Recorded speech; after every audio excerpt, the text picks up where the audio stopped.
morning. Hello. Welcome to the Next Gen Governance Dialogue number 5, Anticipatory Governance for Future Fit Food Systems.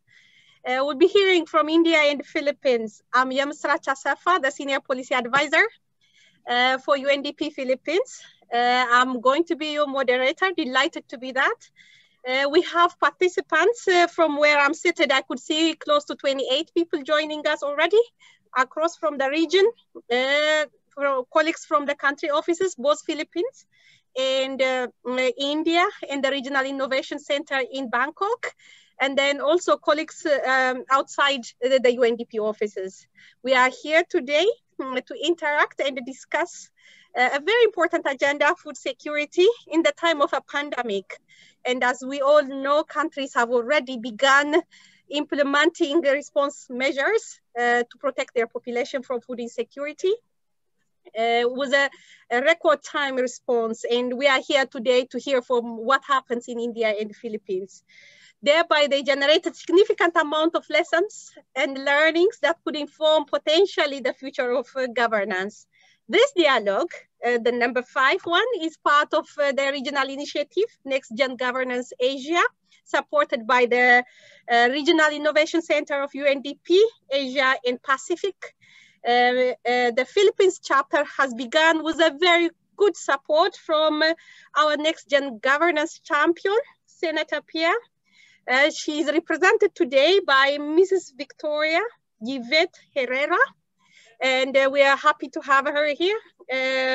I understand that the Accelerator Lab in India will soon launch its own chapter. With this brief introduction of the dialogue, let me now go to introduce to you our 2 senior policymakers from these 2 countries. Let me begin with Dr. Leo Sebastian, Chief of Staff, Office of the Secretary of Department of Agriculture in the Philippines. He's a visiting fellow from the Department of Global Development College of Agriculture and Life Sciences from Cornell University.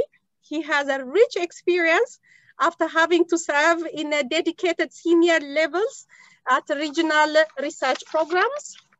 And he holds the highest career service rank in the Philippines civil service. Welcome, Dr. Sebastian. We're delighted to have you here. He will be joined. Good morning. He'll be joined by Mr. Jayesh Ranja, the Principal Secretary of Industry and Commerce and Information Technology in the Department of Telangana government.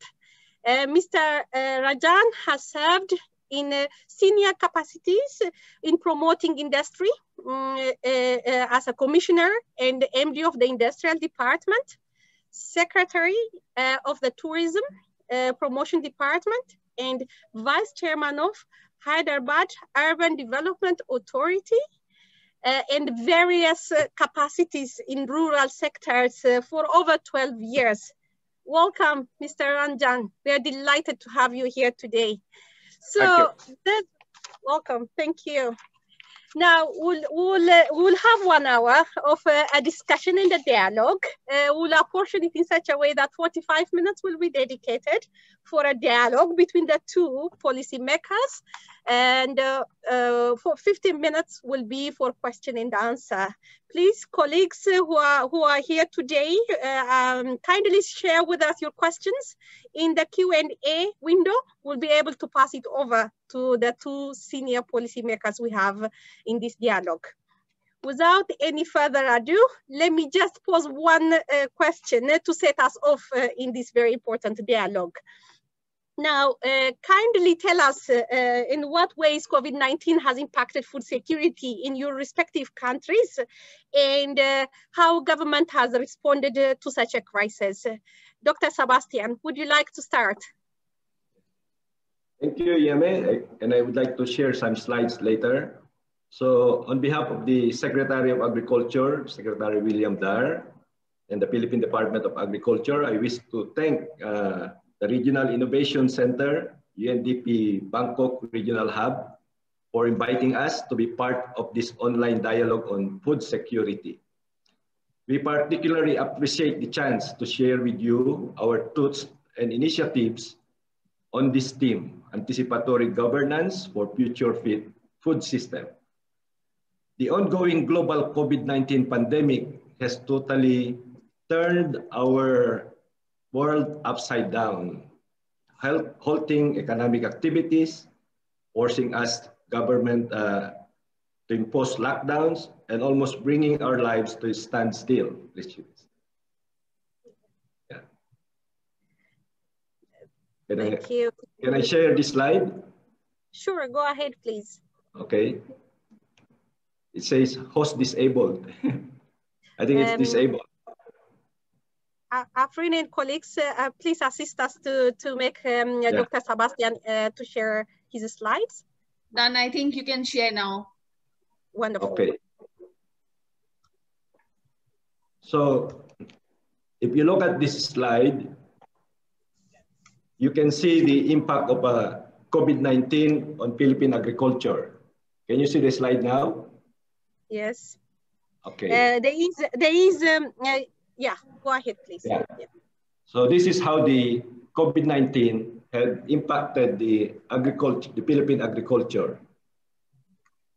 In the Philippines, the pandemic has placed tremendous pressure on the sector that is already burdened with erratic growth in the last decade, with high poverty and food insecurity, environmental degradation, and climate change. So even before the pandemic, we already have a lot of stress, and we already saw the need to transform Philippine agriculture. And I think the pandemic just amplified the effect and gave us a glimpse of what could happen in future when we have climate change and other calamities. The magnitude of our response must therefore match the scale of these changes, and they should be comprehensive, science-based, inclusive, and innovative. This will allow us to genuinely transform our food system and distribute our food production and distribution system into efficient and resilient ones. So next slide. So despite the pandemic, you can see that we still have a growth in the Philippine agriculture, with almost all the other parts of the economy going down. We were able to survive this pandemic because we have taken certain measures. We have been focusing our efforts on three principal strategies of Plant program and the food development framework while we journey into the new normal, namely survive, reboot, and regrow. So this is now the framework that we are using in the Department of Agriculture. Now we have been thinking about this when Secretary Dar came into office last year. But again, as I said, the pandemic has forced us to move faster. So it's basically, it helped us adapt a lot of these measures to transform Philippine agriculture. The pandemic hastened the implementation of transformative measures that our leadership identified as imperative if we are to modernize and industrialize the Filipino agri-fisheries sector. To survive, we implement resiliency programs to protect and projects aimed at meeting the food needs of vulnerable population by expanding social protection programs and scaling up nutrition and food access. We are now also rebooting. This means adopting also policy changes, transformative policies, refocusing our priorities to mitigate the adverse effects and disruptions on agricultural production and food supply chain caused by the pandemic. So you can see here the different food policy shifts that we have undergone, that we are doing or implementing. So with this, the point of view of the department actually changed. Whereas before the pandemic and in years before that, we were more focused on production. The pandemic, basically, because of its broad impact on the whole economy has changed our outlook to focus more on the food system. So from a production to a food system approach. And this also required us to do a lot of those policy shifts that I have shown a while ago. To grow, we partnered with the private sector and the local government units to attract more investments and marshal additional resources into the agri-fisheries. Our goal is that food secure, for the country to be food secure, where farmers and fisher folks enjoy better incomes and higher standard of living. We need to raise agricultural productivity and profitability while ensuring greater sustainability, resilience from disasters and climate change impacts. So this is now the framework that we are using in the Department of Agriculture. And this is focused on agricultural modernization, farm and fisheries consolidation and clustering, industrialization, systematic and strategic export development, strengthening our rural infrastructure program, higher budget investments in farm and fisheries sector, cooperation with the legislative branch, and roadmap to development. So this is the actions, these are the measures that we are now taking, and as we respond to the impact of the COVID-19 pandemic this year. So that briefly describes my response to the first question. Thank you. Thank you very much, Dr. Sebastian. We've heard the speed, the focus, in what ways you are also really looking into the system as a food system after the pandemic. It's very, very good to know that. Mr. Ranjan, over to you, please. So, thank you very much, Yeme. Good morning, Dr. Sebastian, and greetings to all the attendees, all the participants. Let me mention a caveat right at the beginning, Yeme. See, India is a very diverse country, a very heterogeneous country. So I'm not really speaking for the entire country. I work for a provincial government, and the province that I represent is called Telangana. But many of you may be more familiar with our capital city, which is Hyderabad. I just learned that Dr. Sebastian has made multiple visits to Hyderabad. Of course, he never told me that he's coming. But nevertheless, so I'll speak about our province. And our province also has a very intensive agriculture practices. So much of what I speak about will be relevant for the country. But definitely I'll be taking a provincial perspective, a state's perspective. So first and foremost, the impact of COVID was strikingly very similar to what Dr. Sebastian mentioned about the scenario in Philippines. And this is very intuitive also. In fact, some of the most expected things, like there'll be supply chain disruptions, inputs will be difficult to come by, there'll be a shortage of manpower. Once the produce is ready, you will have a shortage of labor, and then there'll be an impact on all the downstream kind of activities. So something similar was seen in Telangana also.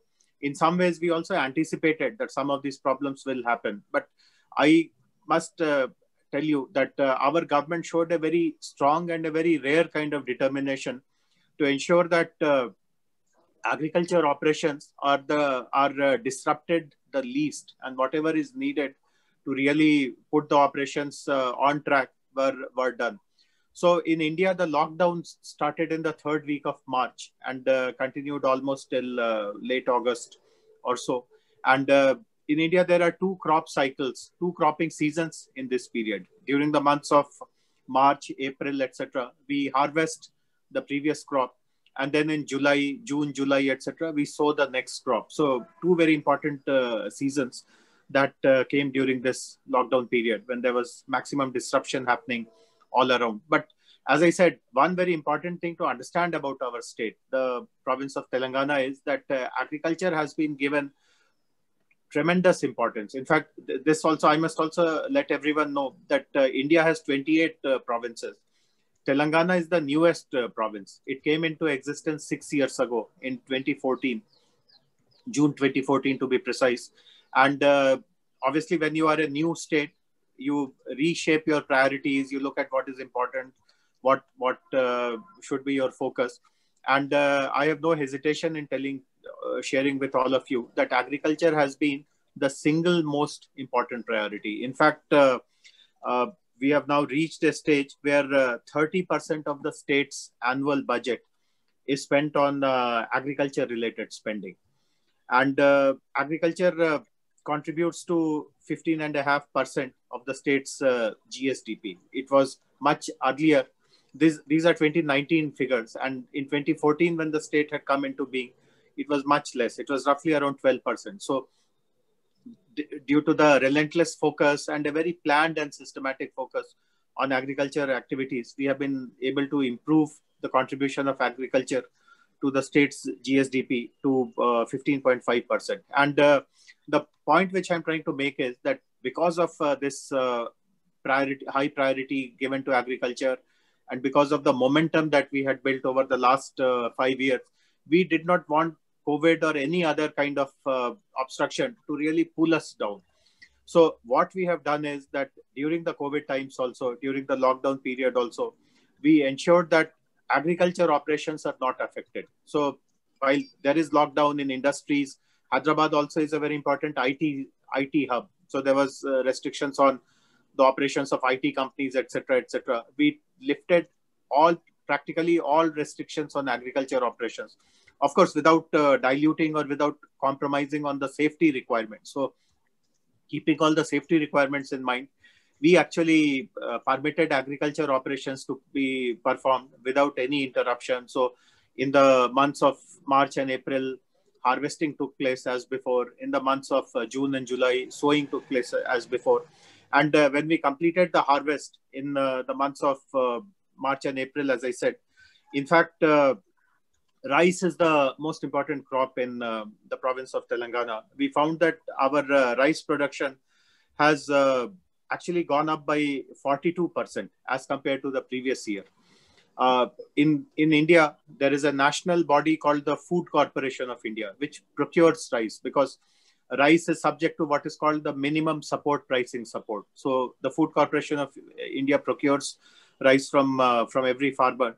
And it was found that farmers from Telangana, ours is not a very large state geographically. Once the new state has been carved out, we contributed 63% of the entire country's production, which is a humongous effort. I mean, those who understand India will recognize that this is something beyond imagination. So this is something which I wanted to share, that our focus on agriculture, giving highest priority to it, let us remove all the restrictions. So Dr. Sebastian spoke about the manpower challenges, getting labor. So in Telangana also, historically, what we see is that people from outside the state come and perform certain operations. So for example, when rice is harvested, you have to put them into bags and then you have to kind of seal the bags and then they're made ready for transportation.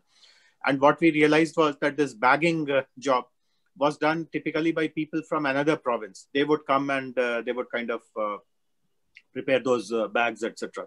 Now, something very unusual had happened in India during this lockdown period, which was that most of these migrant workers who work in other provinces, they had actually gone back to their native places because of lack of livelihood opportunities, etc. So most of the workers who would actually come from other province to do this bagging kind of work in the farmers' fields, they had not come back. So our government actually provided for special trains to come from those provinces and bring those people. Some of the senior farmer representatives actually were sent to those provinces, and they kind of instilled a sense of confidence that the problem of COVID is not very acute and we take all precautions and your livelihoods will remain supported, etc. So all the guys who used to work on the bagging part, they have come back. We also realized, of course, this is something which the national government also wisely realized and they responded very quickly.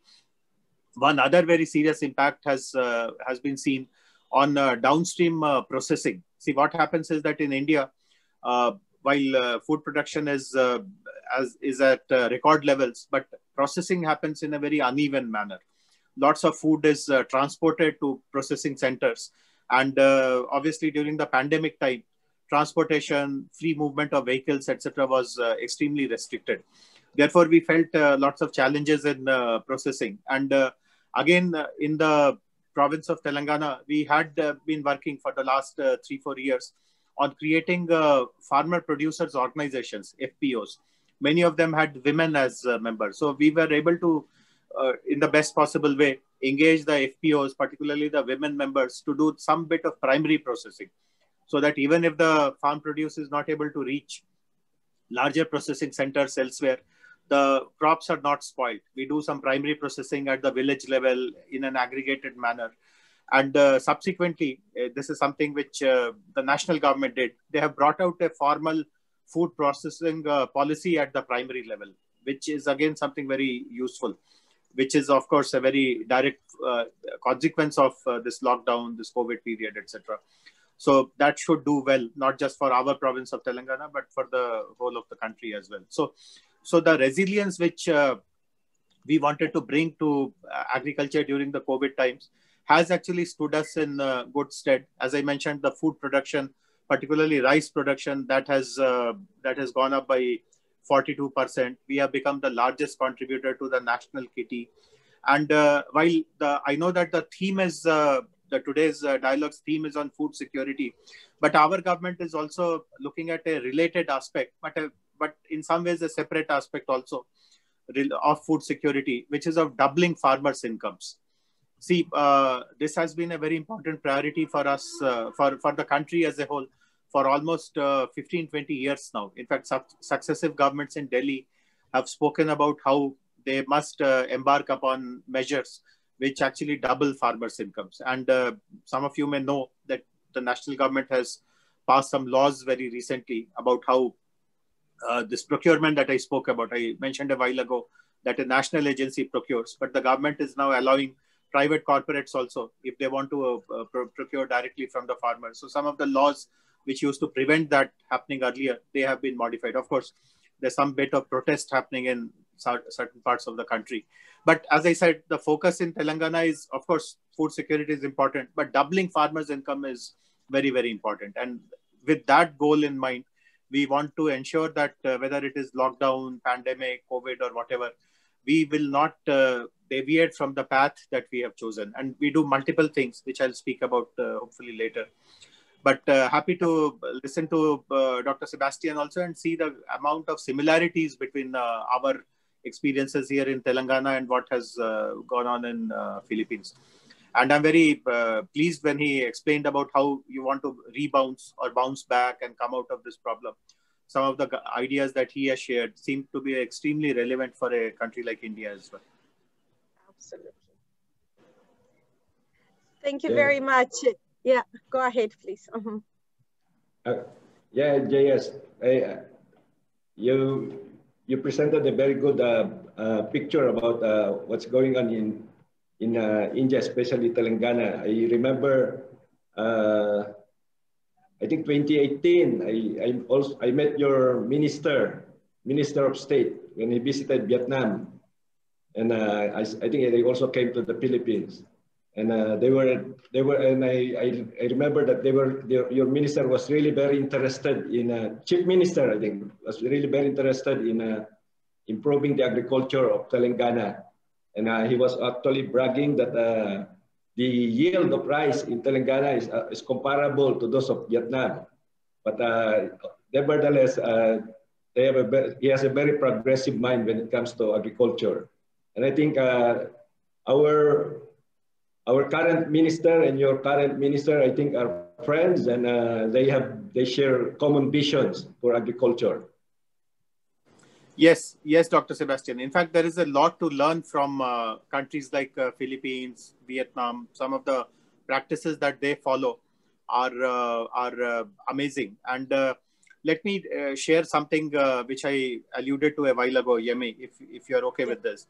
So, as I said, that the goal in Telangana is to double farmers' incomes.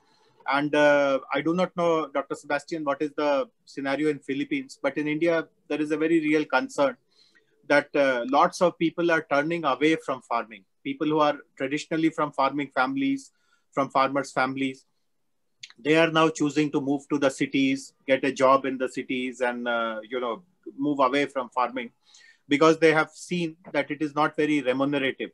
For them, it is not the most preferred option.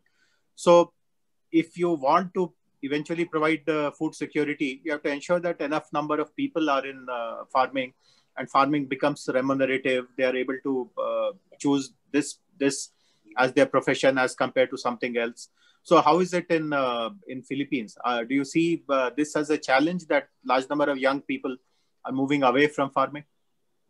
Yes, that is the same. It's happening also in the Philippines. And the focus actually of the department is to increase, as I've mentioned, well, increase yield and increase income. So both of them, it's not just increasing productivity or yield, but also increasing income is the more important one. And the secretary actually have initiated a lot of programs for youth and entrepreneurship. So that's why in the framework that I've shown, one of the big focus is on agri-entrepreneurship. So, and that includes apprenticeship for youth from the rural areas and also from the urban areas, so they become attracted to agriculture. But I think, as I personally believe, if we are going to attract the youth to stay in agriculture, it should not be just asking them to stay in agriculture, continuing the farming practices or farming livelihood of their parents. We should give them a better outlook in agriculture, and that is and our emphasis is agripreneurship. That means they have to be trained in agripreneurship so that their outlook in agriculture will not just be production. They will be looking more on how to earn more income and earn more profit, benefit from their activities in agriculture. Yes, completely.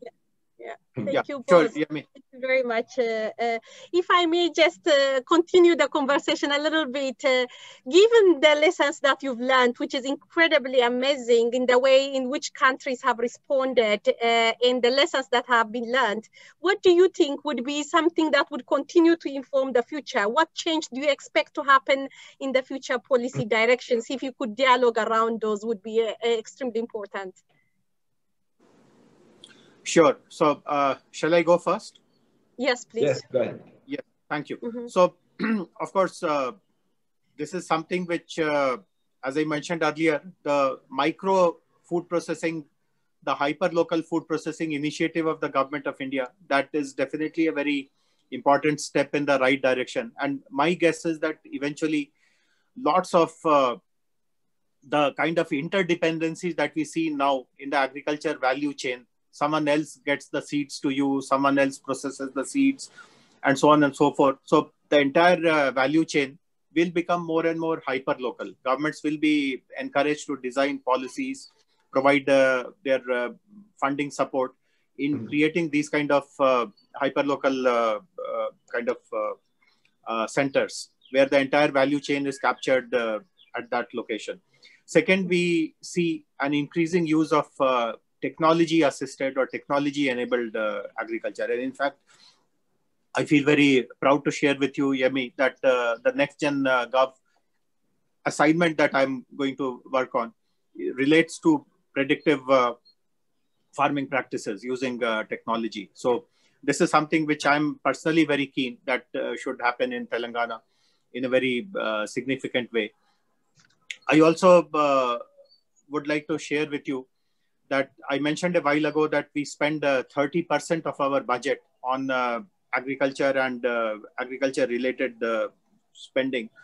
And I would like to give you a very quick overview of where does that 30% money go. So part of it, of course, goes for pricing support. The government provides minimum support price to the farmers, but a large part of this 30% budget has gone for agriculture and for agriculture inputs and infrastructure support. So our government has set up massive irrigation projects. In fact, in India, if you look at the 75 years of history of independent India, large projects were built, large irrigation projects were built just after independence. In fact, in the decade of 50s and a little bit in the 60s. Thereafter, the country as a whole has not really invested on large mega projects except for a couple here and there, like the Narmada Sagar project. Our government has created a huge project in record time. In fact, what has taken more than a decade or decade and a half to be built, our government was able to build a massive project, which is called the Kaleshwaram project. It has cost $12 billion and almost 1,800 kilometers of canal networks have been built to take the water to literally almost 3/4 of our province. Similarly, we have also developed lots of minor irrigation tanks, and this is a part of that hyperlocal strategy that I was speaking about, that you do not again rely on massive irrigation projects. While the one which we have done in Telangana will stand us in good stead, but the complementing way of supporting minor irrigation tanks, small tanks, and there are almost 40,000 such tanks in the province of Telangana. The third way in which our budget is spent is on investment and insurance support. So our government was the first in the country to start a direct benefit support for agriculture operations. The government gives 12,000 rupees per acre per farmer to take up various kinds of agriculture inputs and support in agriculture operations. And now the national government has also replicated the scheme in the entire country, but we were the pioneers to start it at a provincial level. Similarly, we also have a very robust system of crop insurance, which we are improving again using technology. And I mentioned a while ago that we also want to improve technology in the entire value chain of agriculture. So there are many agriculture institutions in our province in Hyderabad. So we have created a network of those institutions who also give us lots of ground truthing and validation of some of the technologies that we bring to them. And one of them, Dr. Sebastian is also familiar with. Hyderabad is the headquarters of the International Crop Research Institute for Semi-Arid and Tropics. It is called ICRISAT. In fact, the present agriculture secretary in Philippines used to head this institution. He had a very long and very successful tenure in Hyderabad, Dr. William Dar. So happy that I'm speaking to Dr. Sebastian today. So these are some of the things which are happening in a very progressive way in the province of Telangana. Thank you, Jayesh. So I will just add to what Jayesh has already added. What do we have to carry on forward? So I think we have a lot to carry on forward in the Philippines. As I mentioned a while ago, the pandemic basically hastened the adoption of transformative measures for Philippine agriculture.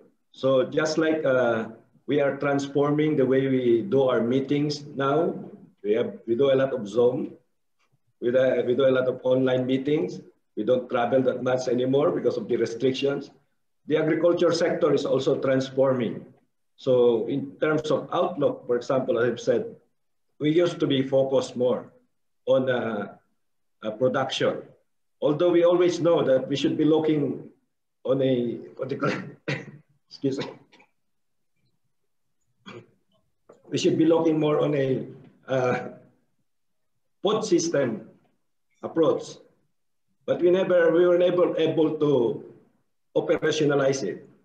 But with the pandemic, when people started when the logistics started becoming a problem, moving supply from one place to another, our farmers lacking labor, and so many other complicating issues in the economy, that changed our outlook and forced us to adapt measures to cope with these things. And these are not the normal measures that we used to do. It's no longer business as usual. So we start with technology. Technology, for example, we are now focusing on a lot of technologies that we never used before. Trainings are now being done online. We used to have, our Philippine Statistical Office administration. They used to do the production estimates by surveys, but in the department, we started mainstreaming our remote sensing remote sensing technology for estimating crop production. We are also emphasizing on mechanization. So many things were hastened. Then one thing that also happened because of the pandemic, and which we expect to even aggravate in the future, is the provision of social protection measures. So we have to, although we have all those measures that we have adopted, we also recognize that when you have disasters or calamities that limits movement, affects livelihood, you have to have a good social protection measure so that, or policy, so that the farmers and the poor and all the other members of the population could continue and survive in that short-term calamity or short-term disruption, so that they can continue for their activity in the longer term. So I think there are many things that will continue even after this pandemic, because they are now becoming part of our outlook for agriculture in the future. So it has changed a lot, just like how we are changing when it comes to the way we conduct meetings and conferences and other things. Thank you. Yeah. Absolutely. Thank you both. It's been incredible to hear from both of you in what ways our systems are progressively evolving and changing as we see it in a rapid time. Just to build up on what you've been both indicating, I think technology seems to be emerging prominently. The use of technology and also looking at systems rather than focusing on a particular aspect of the food security segment. If I may, you've touched technology, so I wish to know more on the data-driven decision-making that accompanied the COVID-19, which Dr. Sebastian, you've kind of touched upon it, but it would be great to deep dive a little bit on the data-driven policy-making, in what ways COVID has contributed to that space. And of course, you can still continue to be talking about the aspect of technology-driven governance, but it will be good to hear from both of you on the aspect of data-driven governance that is emerging in agriculture as a result of COVID-19. Yes, Yemi, and again, appreciate what Dr. Sebastian and his colleagues have initiated in Philippines. Our agri-tech vision is more or less very similar, and this also strikes me that there is so much of similarity in the problems between Telangana and Philippines, and also lots of similarity in the approach that we are taking to come out of those problems. So eventually the world is flat is proven by these kind of things. Now, in our state, as I have been repeatedly emphasizing, the focus is on doubling farmers' income. And we have come across a very common phenomena in our country, which actually pulls down the incomes of the farmers, which is that typically once in every 3 or 4 years in different crop cycles, we notice that the farmers absolutely fail to get remunerative prices. You get good prices for 1 year, 2 years, and thereafter the kind of prices bottom out. And obviously there is a great deal of mismatch between what is the market demand and how much you are supplying, etc. So we have decided, again, you spoke about evidence-based and data-driven technology practices. So we have decided to apply big data and artificial intelligence in some of these aspects. So for instance, how can you predict what will be the tipping point beyond which prices will start to fall? And our government has begun. Right now, we are doing it intuitively, but I'm very confident that as a matter of a few agriculture seasons, we'll be able to develop the algorithms and a very strong database to give us precise answers. What is being tried out intuitive will be replaced by something which is much more precise, which is to, and the way we are calling our system is called regulated farming. So let us say I grow rice. So all the rice growers will be told that this year, my estimation is that if the rice extent goes beyond this level, the prices are expected to fall. And therefore, my suggestions are that you kind of confine your cropping into this much of area only, and this I disaggregate village wise. So in this village, let us say you do 100 acres, in another village you do 200 acres. But those who are not able to do rice, I give them alternatives. That cotton is another important crop in Telangana. Maize is another important crop. Turmeric, chilies. So I give a basket of options. So we also use artificial intelligence in planning for improved production, improved post-harvest planning, and of course crop failures. Sometimes due to these kind of cropping scenarios, we also see crop failures due to pests, etc. So we also use technology to do this kind of a planning. We have started a program with the help of World Economic Forum, which is called AI for AI, Artificial Intelligence for Agriculture Innovation. And some of these things that we are that I spoke about, we have already embarked upon. Last season was the first time we made this effort, but in this current season, we have intensified our efforts. And as I said, many partner institutions, including ICRISAT and the local agriculture university, lots of corporates, lots of IT majors have been very fascinated by the work that we are doing. They have joined hands with us. So I'm very confident that data-driven, evidence-based technology is the answer to help us in achieving our goal of doubling farmers' income. Yeah, I'll just add to what J.S. had mentioned. Actually, we are also collaborating with an Indian company, Satsur. I don't know if J.S. is familiar with that. And we are trying to now implement the use of remote sensing and artificial intelligence for crop damage, for insurance payoffs. So that one we have partnership also with India. That's why there are similarities, because we know India, for example, is very advanced when it comes to application of remote sensing. So we are collaborating with some Indian companies. But another area where in the Department of Agriculture we have improved a lot is in disaster preparedness. Yames may have experienced several typhoons in the last month. So we have a parade of typhoons coming to the Philippines. But if you look at the damage that has been incurred by this, although we have, I think, about 5 typhoons lately, the damage has not been as big as in previous years or previous decades relative to their intensity and value. So that's because with the assistance of the Food and Agriculture Organization, FAO, we've been building up our disaster preparedness.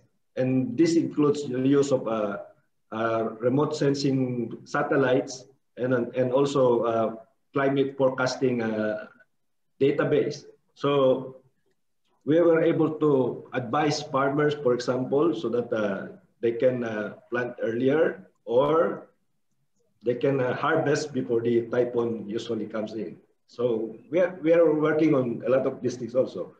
But in terms of technology, we are also focusing now on clustering farmers.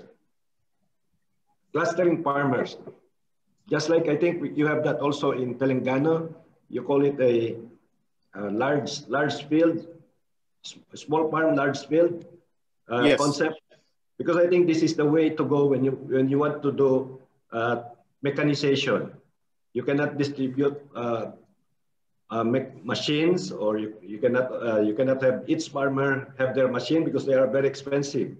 So what we are doing is clustering them, and the mechanization program is catalyzing these things, clustering of farmers into associations or cooperatives, and this is also helping us when it comes to extension. So it helps you gather people, and it empowers the farmers to be more engaged in the value chain, because now with 100 farmers with a large area, they have more bargaining power, and they can also have more purchasing power. If they want to buy inputs, they can negotiate among themselves. So they are not. So we are also focusing on these things, because these are the things that we see in the future will be the direction of farming sector, not individual farmers, but a group of farmers, although group of farmers with a stronger involvement in the value chain. Now, in addition to these other things that JS has mentioned, the thing that we are really focusing to increase the income of farmers in the Philippines is how do you engage them beyond the production level? So that is, I think, if you want to increase the income of farmers, you have to go beyond rice, you have to go beyond the production, and you have to start looking at improving the technology that they are applying, mechanization, more efficient use of water, more efficient use of nutrients, and other things. Thank you very much, Boz. It's extremely interesting to hear the kind of drives both technology and data being deployed in responding from both India and the Philippines. Now, I think we're reaching to the last segment of this dialogue. Unfortunately, time has been quite short. We will have a few questions that has come. Let me try and pose them so that you have the opportunity to respond. The first question is coming from Accelerator Lab in India, from Sweta. She wished to know how important is digital strategy, which you kind of touched, in agriculture policy of both countries. How are the farmers adopting digital agriculture technologies in your respective regions? That is the first question. Then I'll come back with a second one later on once you have addressed this. So, Yemi, if you permit me to go first. Yes, please. Yeah, so I completely agree that adoption also has to be planned for properly. I mean, you may have great minds giving you suggestions on which technologies to use. Dr. Sebastian spoke about remote sensing, drones, etc. I mean, they're amazing, potentially amazing solutions. But how will you take them to the field level, to the farmers level, is a very, very relevant point. And you should create a very strong receiving mechanism. You may deliver all kinds of things from the top, but unless there is a strong receiving mechanism. So we are very conscious of this. And this is also one of the very important responsibilities of the government. So we have done three things. And what we have done here has given us extremely encouraging results in terms of adoption. So hopefully it appears that we have figured it out, how to really take the delivery. So the three things are like this. First of all, you have to mobilize and organize the farmers. So in Telangana, we have constituted farmers groups at the hyper-local level, at the micro level. And these are called in our local language, Raitu Vedikas. So Raitu is the farmer, Vedikas are platforms. So these are platforms of farmers, and lots of extension effort has gone to do this, to create these groups, to train these groups, to guide these groups. So what we do is that for every 5,000 acres, we have one extension worker who is extremely qualified and well-trained.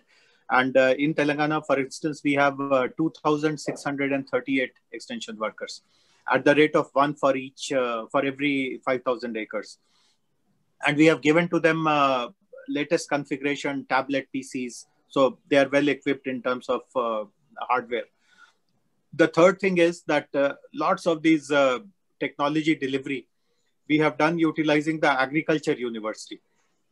Agriculture University enjoys lots of credibility in the farmers because in the past, they have very successfully introduced new varieties of rice and maize and cotton, etc. So farmers look up to them. So while there could be many other delivery mechanisms also, we chose to use the university because of the strong credibility and the goodwill they enjoy amongst the farmers. So if the university representatives tell that let us try some artificial intelligence based solution, or let us do some remote sensing based solution, etc., the receptivity is much, much higher. So these three things, mobilizing the farmers, creating a strong extension link, and using a very credible channel, which will be your technology delivery partner, are the three ways in which we have figured out this adoption question.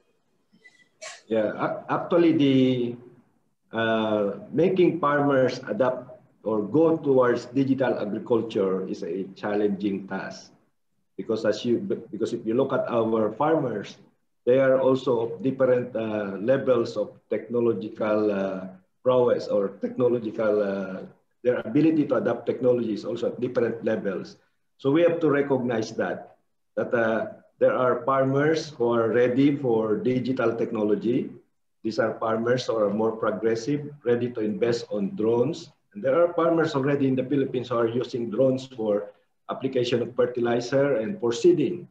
But there are also the bigger bulk of the farmer who are still in the more conventional way. So those ones you do not, it does not mean they have to be left behind in terms of technology. It's just that you have to know how to stratify when you try to target different technologies. You do not want everybody to be applying drones or applying the high-tech digital technology when they are not yet ready. So we have to stratify it in such a way that you focus, you do what you can on the other group of farmers, whereas the more advanced one, you have to keep up. You have to keep pace with their adoption of technology also. So that is how we are trying to strategize. The other one is the entry point to digital agriculture actually is the youth, the younger farmers, the agripreneurs who are more keen to learning these kinds of technologies. So we have to do some strategies also when it comes to digital agriculture. But eventually, we hope that the whole of agriculture sector will be going towards that direction. But at this time, we have to recognize that not everybody has the same level of adoption when it comes to digital agriculture. Absolutely, absolutely. Thank you so much for sharing those responses. One last question, unfortunately, colleagues, forgive me for not being able to ask all the questions that you have posed. I would like to pick what Shumi from UNDP has put there. If I'm interested in learning if anticipatory governance in agriculture is an important capacity for government to develop, what needs to be done to make it happen? You've kind of touched upon this. Government is already developing some capabilities, but you would like to know what needs to happen more.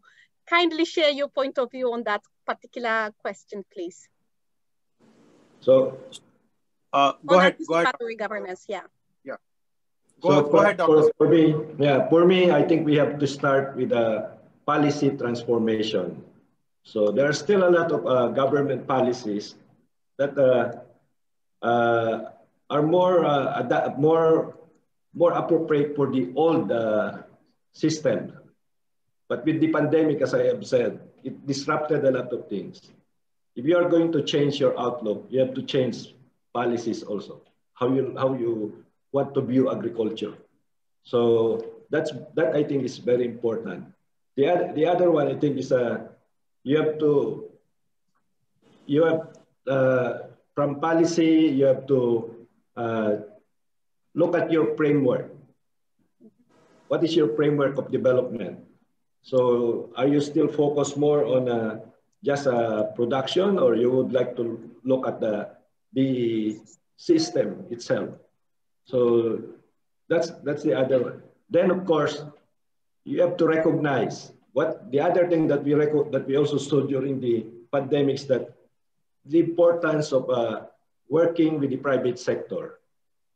The investment of the private sector in technology is very important.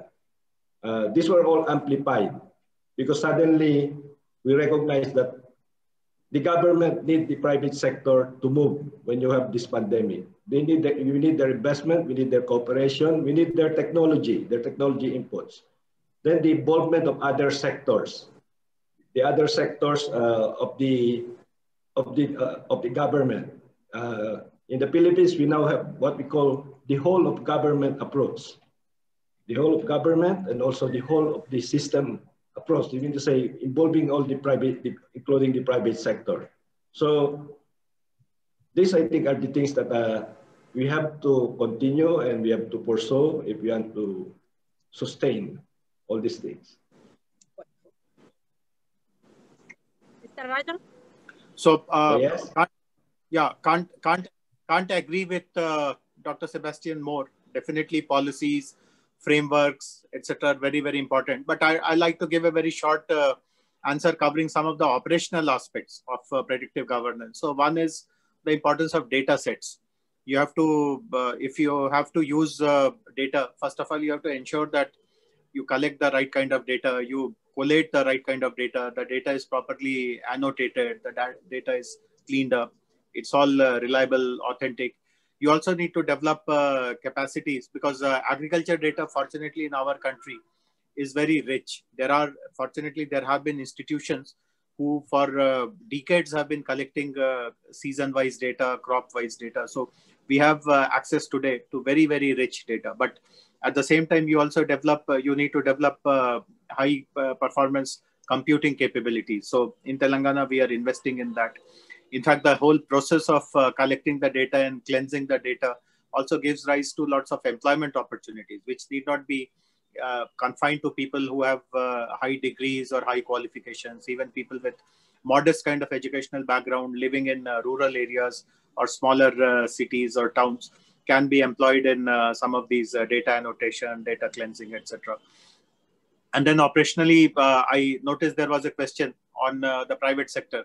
What is the role given to private sector? So while private sector is involved in so many other things as well, but in our data-driven predictive governance components of agriculture also, we rely a lot on the private sector. So it is the private sector companies and startups, etc., who actually come and develop the solutions, develop the algorithms, which will be utilized tomorrow for decision making. So these are some of the important operational issues that you also simultaneously need to work on.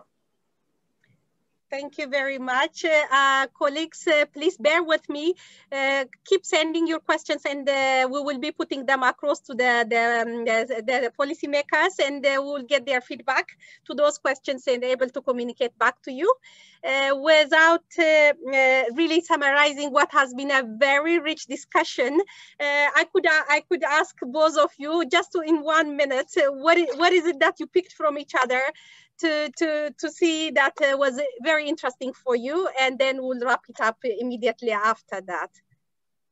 So my first response is to give Indian citizenship to Dr. Sebastian so that he can come here and solve all our problems. He is extremely knowledgeable, and the comprehensive way in which he has presented the exact challenges and the possible solutions, that is very, very impressive. I compliment and of course, I'm struck by the fact that the similarities between Telangana and Philippines are very enormous. Dr. Sebastian? I think we have a lot of we have a lot of things in common with India, and India has been a very good partner of Philippines for a long time. And in terms of technology, I think we are learning a lot from. Or India is sharing a lot of technological advances with the Philippines, not only in agriculture, even in other aspects. And we appreciate that very much. And I've been to Hyderabad, that is the high-tech city, right, JS? And I've seen how Hyderabad has progressed from 2000 to the present. You cannot recognize it anymore. And we hope that we can continue the collaboration with India in terms of this application of technologies. And I think it's nice knowing JS. Thank you both really for taking time to share your experiences and your knowledge with us. It's been extremely enriching discussion and a dialogue, and we are hopeful that we'll continue this dialogue. This is the beginning of a bigger discussion and conversation. I wish to acknowledge the support of the Rockefeller Foundation, both for the NextGenGov Philippines and India in a data-driven decision-making process. And we are very much looking forward to work with them in supporting these two countries in the NextGen Government Initiative. I wish to say a couple of words before I conclude. I think it has been extremely useful to know in what ways the pandemic has actually disrupted the food security and agriculture, and in particular the way in which countries have used this challenge as an opportunity to actually accelerate progress and transform the sector in a manner that we would not have achieved in a decade. So in that regard, I wish to emphasize what I heard from both of you, which is a change in prioritization, looking at it more like a system than a silo. Also the aspect of resilience that you wish to really look into. And in that space, the way in which new policy mix are emerging from both countries by way of risk management for food security. We've heard technology, we've heard data-driven approaches. We've also heard